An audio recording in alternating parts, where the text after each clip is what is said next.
welcome back to my channel. Today I'm going to make butterfly cookies. First you will need to buy a puff pastry sheet and you're going to defrost it. Then you're going to roll the sheet out just like this. So on every place you're going to put a lot of sugar on the one side of the pastry, and then you're going to keep rolling. And then you're going to flip it over and then put more sugar on the other side.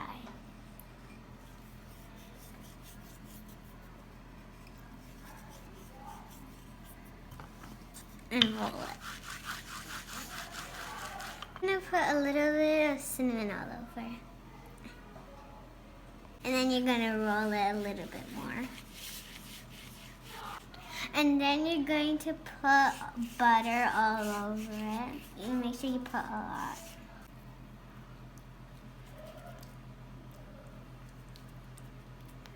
Next, you're going to fold it equally on both sides, one at a time,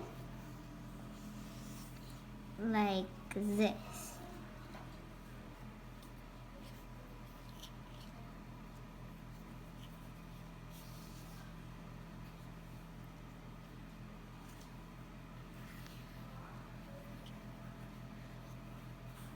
Now we're gonna fold one last time together.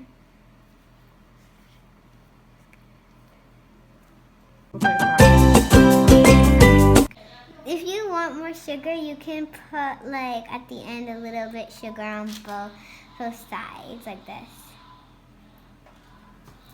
Make sure they're evenly spaced at the pan so when they're baking they don't stick together.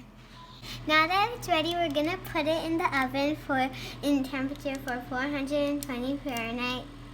So you're gonna wanna hasten the dough after 10 minutes to flip the cookies over so the other side can bake. Cook it for 2 minutes. Now they're ready, and when I like to eat them, I like to rip them in half.